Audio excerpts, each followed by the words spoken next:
Soul of an angel, body of a devil, chosen by God and perfected by science. This is Better Offline, and I'm your host, Ed Zitron.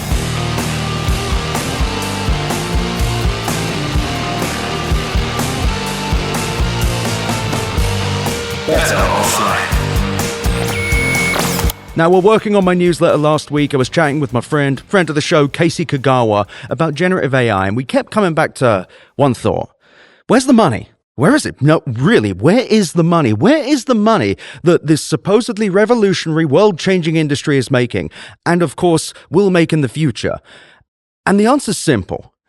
After hours of grinding through earnings, of grinding through media articles, of grinding through all sorts of things, I just don't believe it really exists. It's real, but it's small. Generative AI lacks the basic unit economics, product market fit, or market penetration associated with any meaningful software boom. And outside of OpenAI, the industry may be pathetically, hopelessly small, all while providing few meaningful business returns and constantly losing money. I'm going to be pretty straightforward with everything I say in this two-parter, because the numbers and the facts and my hypotheses are pretty fucking damning of both the generative AI industry and its associated boosters. You're going to get this episode, then there's going to be a monologue about something else or something related. I really haven't got to it yet.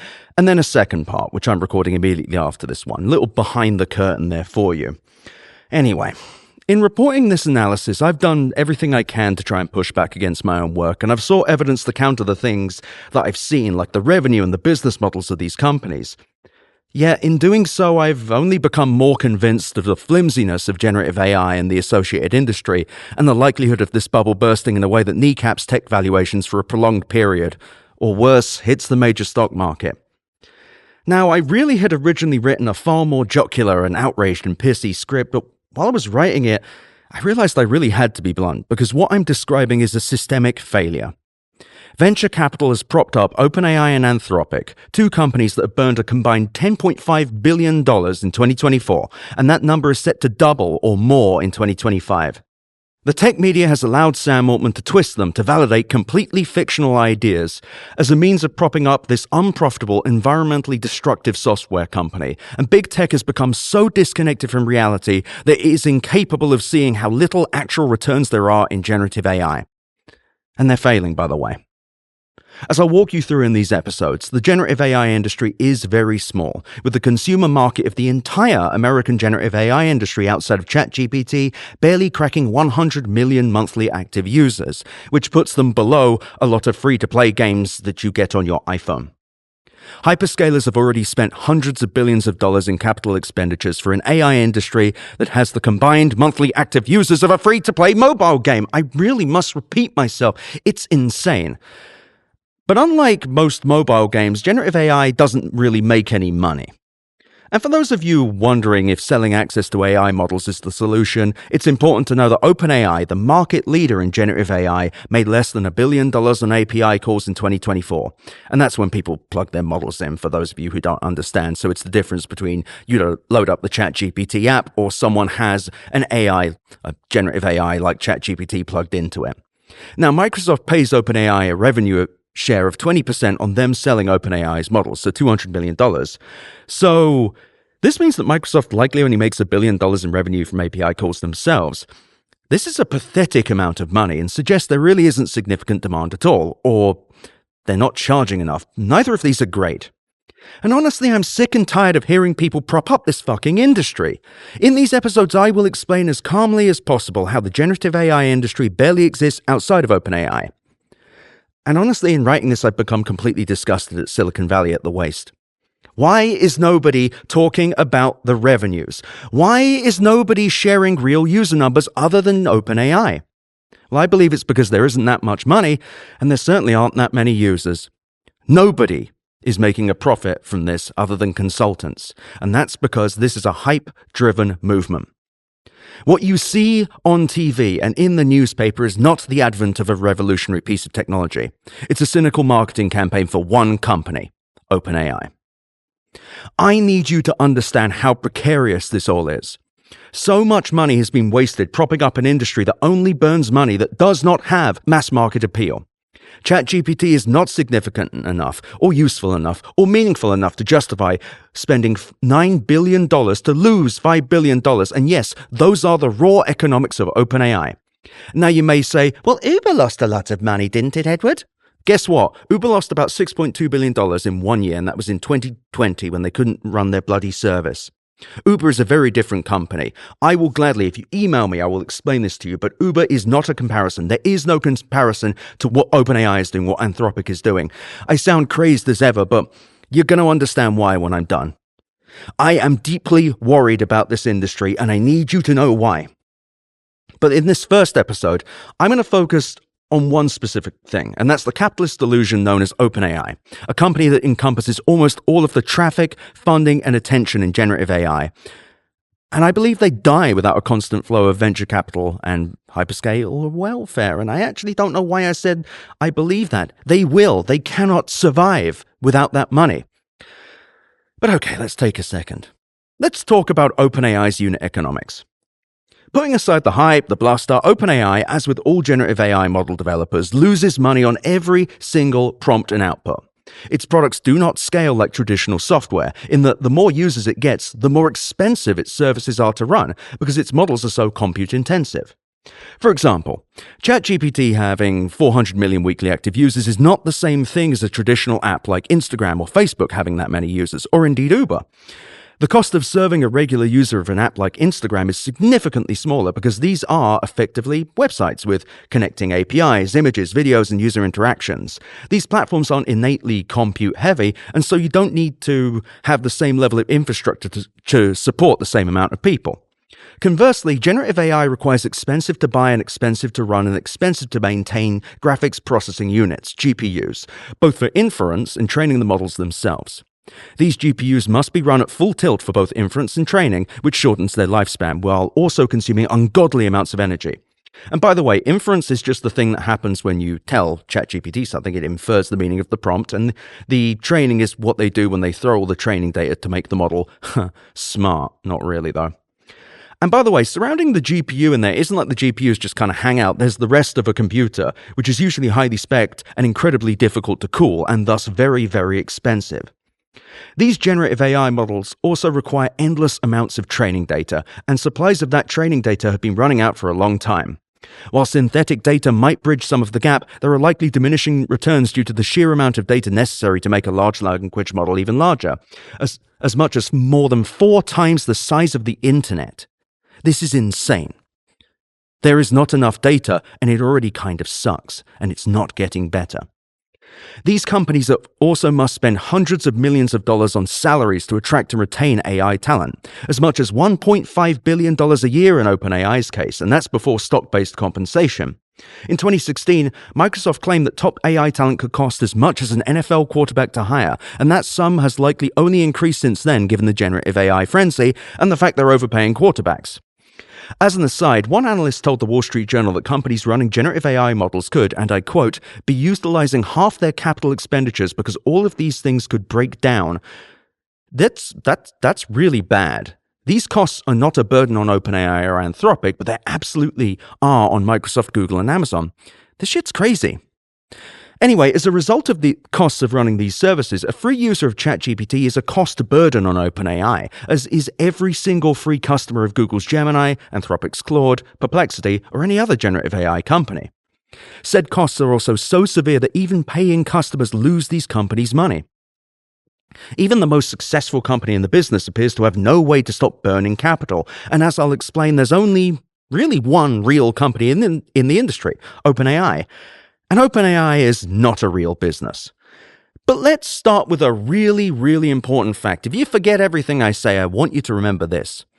OpenAI spent $9 billion to make just under $4 billion in 2024, and the entirety of their revenue, that's about $4 billion, is spent on compute, $2 billion to run models, and $3 billion to train them. That is completely and utterly fucking insane. That is bonkers. That is crazy. That is completely nuts. This is not a real company. It is insane we're allowing this. Everyone should be screaming this at everyone. We live in an alternate reality where this is acceptable. There has been no precedent for this, not Amazon Web Services, not Uber, not anyone. No one has done this, and it's sickening and wasteful that we continue to. And in the past, I've repeatedly said that OpenAI lost $5 billion after revenue. Now, that is true, by the way. That is completely true. They made money and they lost money, but ended up losing $5 billion either way. However, I can't in good conscience suggest that OpenAI only spent $5 billion. It's time to be honest about these numbers. While it's fair to say that their net losses are $5 billion, they spent $9 billion to lose $5 billion.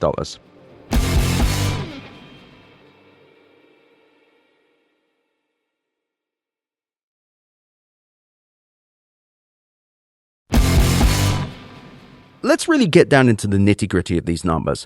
So as discussed previously, according to the reporting by The Information, OpenAI's revenue is likely somewhere in the region of $4 billion in 2024.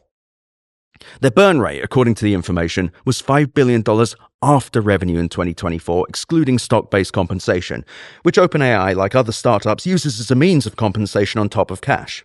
Nevertheless, the more it gives away, the less it has for capital raises, and these are technically costs, though they're not real money.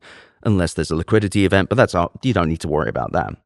To put this in blunt terms, based on reporting by The Information, and I'm repeating myself here, but I really need you to remember this, running OpenAI cost $9 billion in 2024.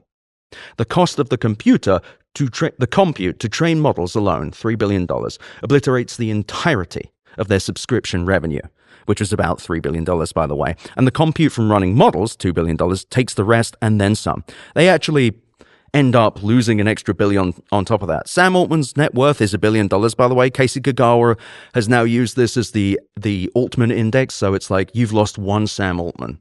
That's $1 billion. But just to be clear, it doesn't just cost more to run OpenAI than they make. It costs them $1 billion more than the entirety of their revenue to run the software they sell before any other costs. Why are we not more concerned about this company? Now, something else to note is that OpenAI also spends an alarming amount of money on salaries, over $700 million in 2024 before you consider that compensation from stock. A number that will also have to increase because OpenAI is growing, which means hiring as many people as possible, and they're paying through the nose for them. But let's talk about how OpenAI makes money. OpenAI sells access to its models via its API and selling premium subscriptions to ChatGPT. The majority of its revenue, over 70%, comes from subscriptions to premium versions of ChatGPT.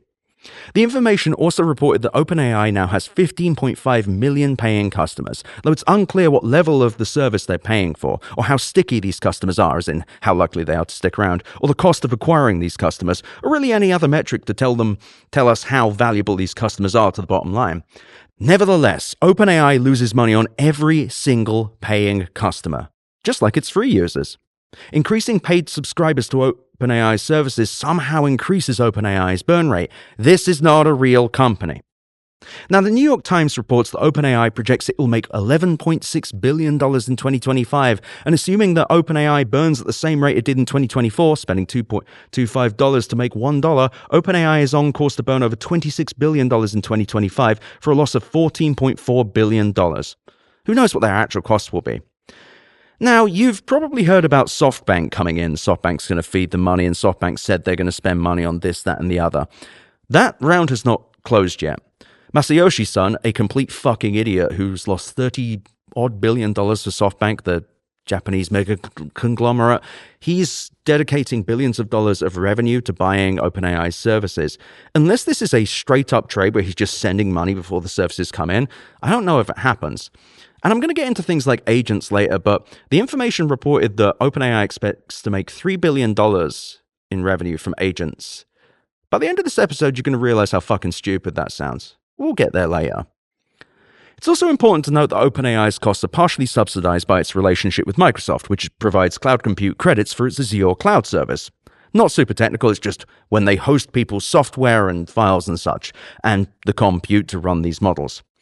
And they also offer this a steep discount to OpenAI. Or put another way, it's like OpenAI got paid with air miles, but the airline lowered the redemption cost of booking a flight with those air miles, allowing it to take more flights than any other person with the equivalent amount of points.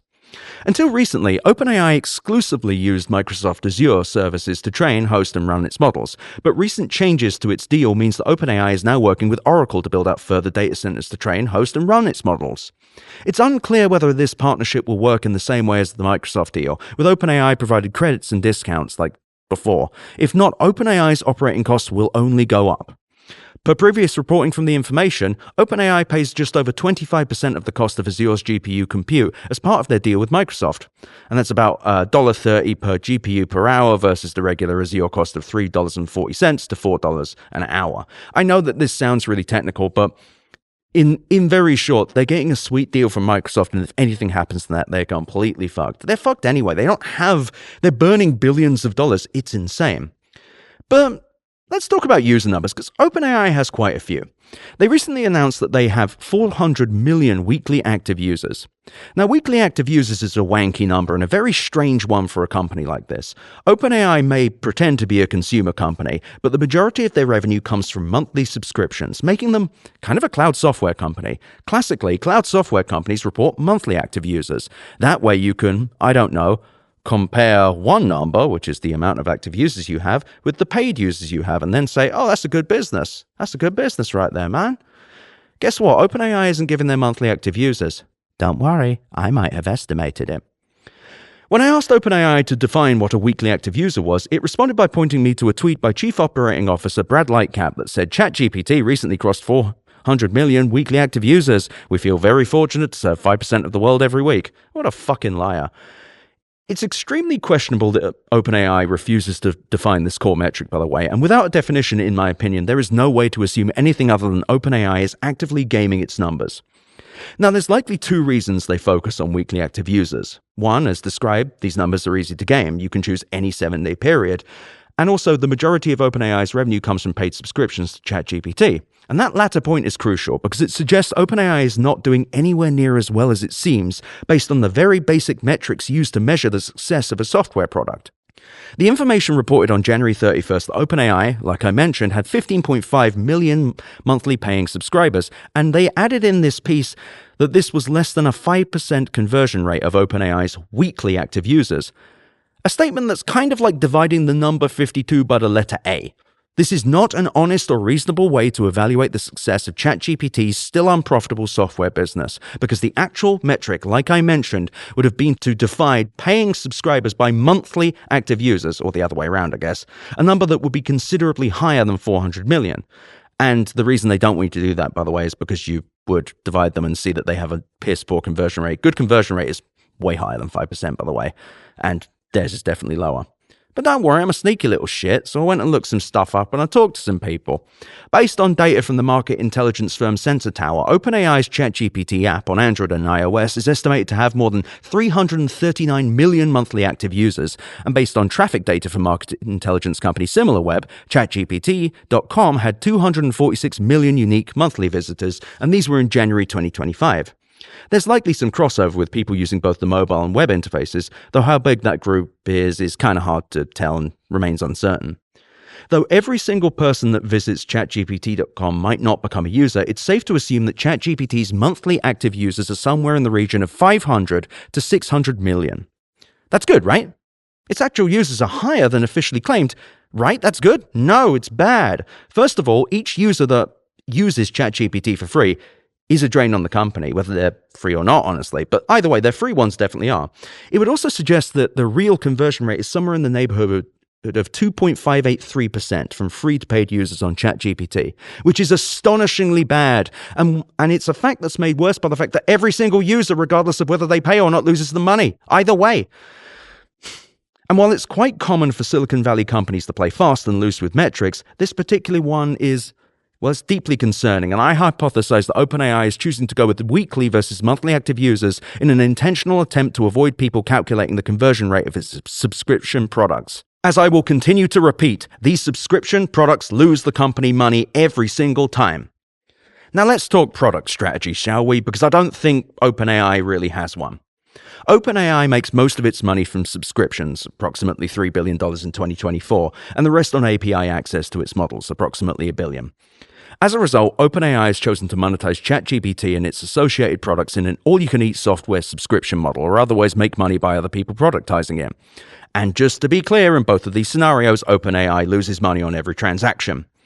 OpenAI's products are not fundamentally differentiated or interesting enough to be sold separately. It has failed, as with the rest of the generative AI industry, to meaningfully productize its models due to the massive training and operational costs, and a lack of any meaningful killer app use cases for large language models. The only product that OpenAI has succeeded in scaling to the mass market is the free version of ChatGPT, which loses the company money with every single prompt and output. This scale isn't a result of any kind of product market fit, by the way. It's entirely media-driven, with reporters making ChatGPT synonymous with artificial intelligence, a thing they regularly write about without thinking. As a result, I do not believe that the generative AI industry is real. It's not a real industry, which I will define as one with multiple competitive companies with sustainable or otherwise growing revenue streams and meaningful products with actual market penetration. And I feel this way because this market is entirely subsidized by a combination of venture capital and hyperscaler cloud credits. And, well, real money, I guess. ChatGPT is popular because it's the only well-known product, one that's mentioned in basically every article on AI. If this were a real industry, other competitors would also be mentioned all the time.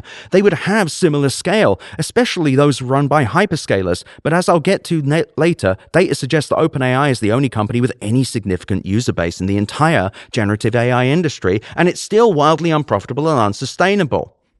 OpenAI's models have also been entirely commoditized. Even its reasoning model, O1, has been commoditized by both DeepSeek's R1 model and Perplexity's agonizingly named R1 1776 model, both of which have similar outcomes at a much discounted price to OpenAI's O1, though it's unclear and unlikely, in my opinion, that these models are profitable anyway.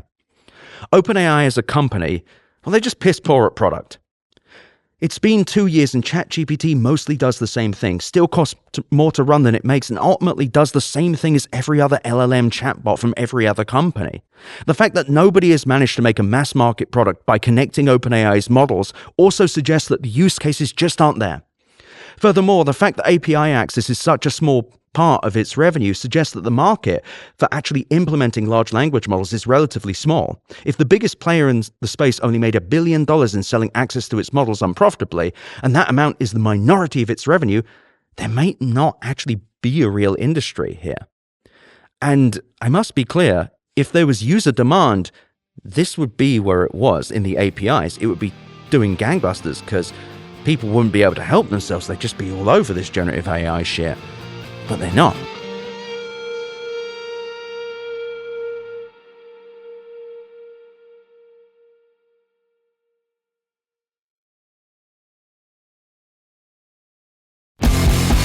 Now, I want to address one counterpoint. Some might argue that OpenAI has a new series of products that could open up new revenue streams, such as Operator, its agent product, and Deep Research, their research product.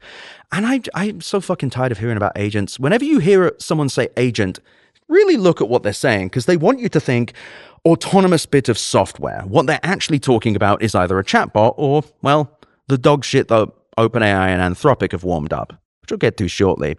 But first, let's talk costs. Both of these products are very compute intensive. Operator uses OpenAI's computer-using agent, the CUA, which combines OpenAI's models with virtual machines that take distinct actions on web pages in this extremely unreliable and costly way where they take screenshots as they scroll down. And it just doesn't fucking work. I had a whole thing about Casey Newton writing about this. It was just so bad. Like, Casey Newton, you please go outside challenge. Just go outside, Casey. Stop with the computer. You don't know what you're talking about. But failures with these, and remember, these models, pretty much all of them are inconsistent, and the more in-depth the thing you ask them to do, the more likely there's going to be a problem with it. So think about it like this. Failures from something you've asked them to do will either increase the amount of attempts you make to get the thing you want, or make users not use it at all. Not a really great idea. Now let's talk Deep Research. They use a version of OpenAI's O3 reasoning model, which is a model so expensive because it spends more time to generate a response based on the model reconsidering and evaluating steps as it goes, that OpenAI will no longer launch O3 as a standalone model. And that's really a good thing when you see a company be like, yeah, you can't touch it, it's too expensive. In short, these products are extremely expensive to run. And this means that any time their outputs aren't perfect, which is to say a lot of the time, there's a high likelihood that they'll be triggered again, which will in turn spend more compute. But let's talk about the product market fit, because this is really important.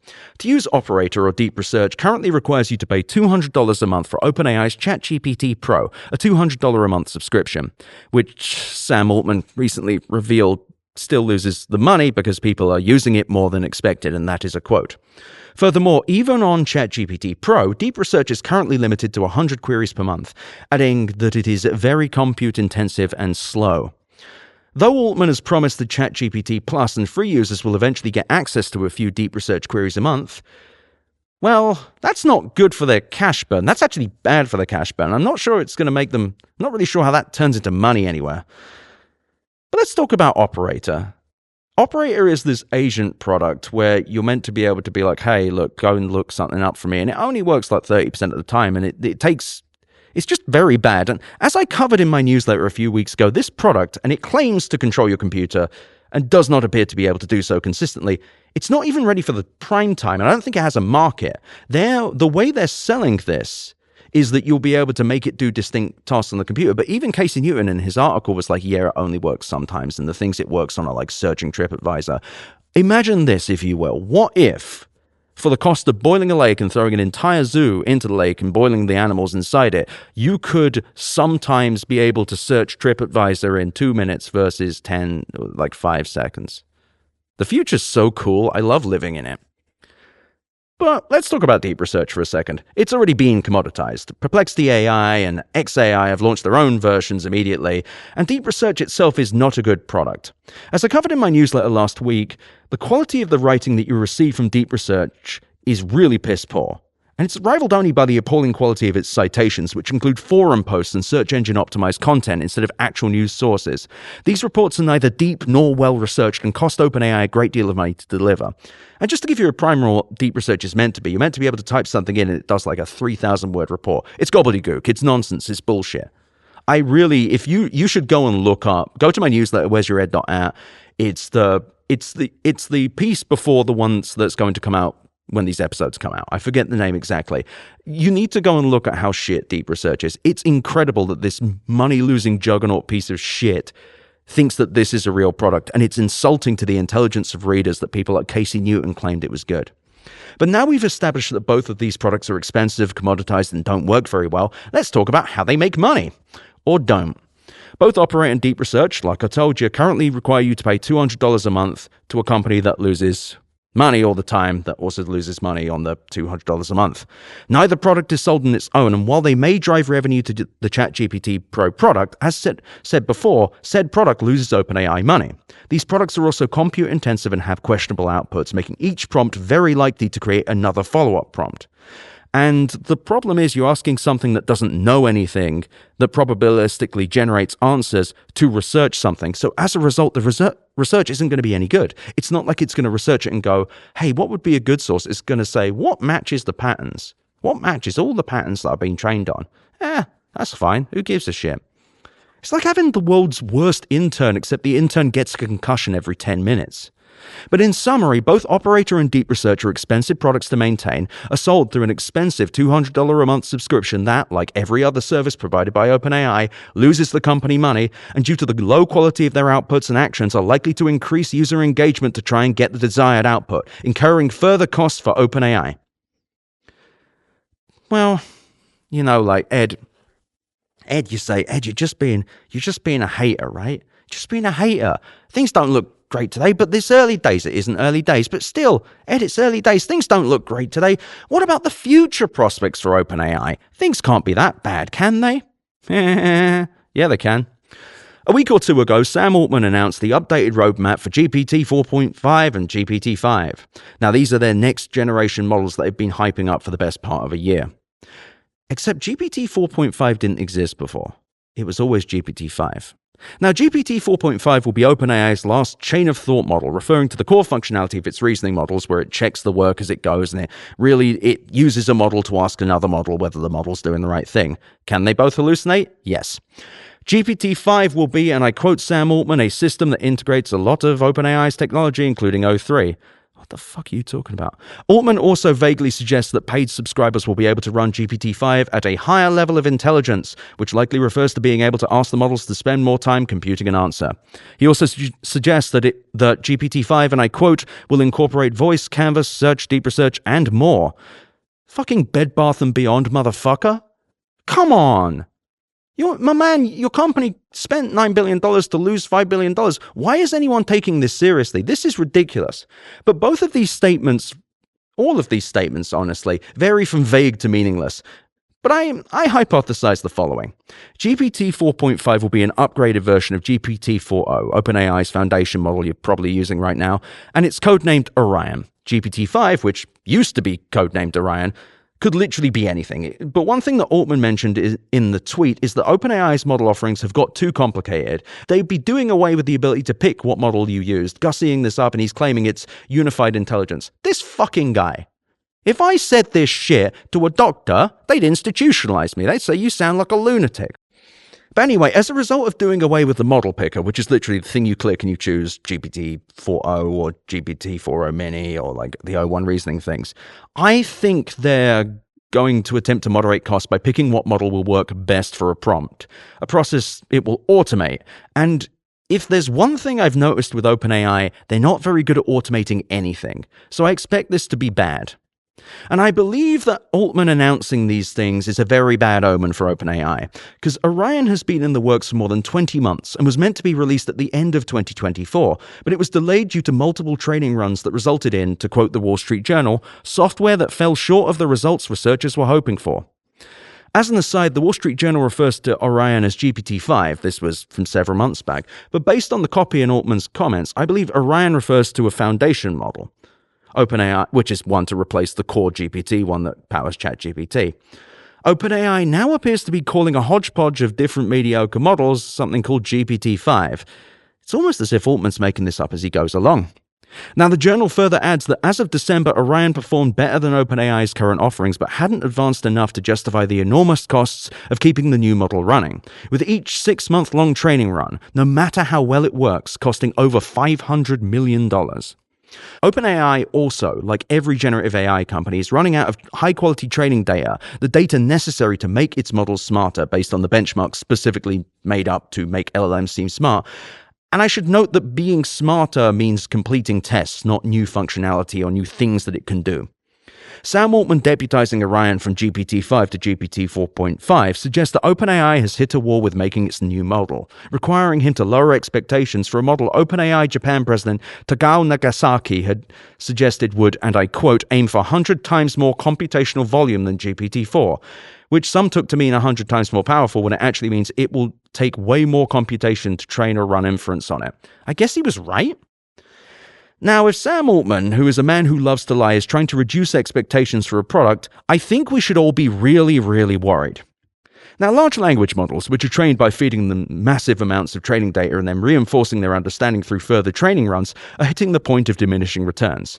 In simple terms, to quote friend of the show Max Zeff of TechCrunch, everyone now seems to be admitting you can't just use more compute and more training data with pre-training large language models and expect them to turn into some all-knowing digital god. Max is a fucking legend. OpenAI's real advantage, other than the fact it's captured the entire tech media, has been its relationship with Microsoft, because access to large amounts of compute and capital allowed it to corner the market for making the biggest, most hugest large language model. Now that it's pretty obvious this isn't going to keep working, OpenAI is scrambling, especially now DeepSeek has commoditized reasoning models and proved that you can build LLMs without the latest GPUs. It's unclear what the functionality of GPT 4.5 or GPT-5 will be. Does the market care about an even more powerful large language model if said power doesn't do anything new or lead to a new product? Does the market care if unified intelligence just means stapling together various models to produce more outputs that kind of look and sound the same? As it stands, OpenAI has effectively no moat beyond its industrial capacity to train large language models and its presence in the media. OpenAI can have as many users as it wants, but it doesn't matter because it loses billions of dollars and appears to be continuing to follow the money-losing large language model paradigm, guaranteeing it will lose billions of dollars more if they're allowed to. This is the biggest player in the generative AI industry, both the market leader and the recipient of almost every single dollar of revenue that this industry generates. They have received more funding and more attention than any startup in the last few years, and as a result, their abject failure to become a sustainable company with products that truly matter is a terrible sign for Silicon Valley and an embarrassment to the tech media. In the next episode, I'm going to be honest, I have far darker news. Based on my reporting, I believe that the generative AI industry outside of OpenAI is incredibly small, with little to no consumer adoption and pathetic amounts of revenue compared to the hundreds of billions of dollars sunk into supporting it. This is an entire hype cycle fueled by venture capital and big tech hubris, with little real adoption and little hope for a turnaround. Enjoy tomorrow's monologue, and then the final part on Friday.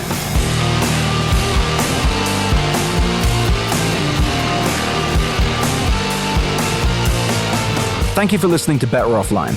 The editor and composer of the Better Offline theme song is Matt Osowski. You can check out more of his music and audio projects at matosowski.com. MATTOSOWSKI.com. You can email me at easy@betteroffline.com or visit betteroffline.com to find more podcast links and, of course, my newsletter. I also really recommend you go to chat.wheresyoured.at to visit the Discord and go to r/betteroffline to check out our Reddit. Thank you so much for listening. Better Offline is a production of Cool Zone Media. For more from Cool Zone Media, visit our website, coolzonemedia.com, or check us out on the iHeart Radio app, Apple Podcasts, or wherever you get your podcasts.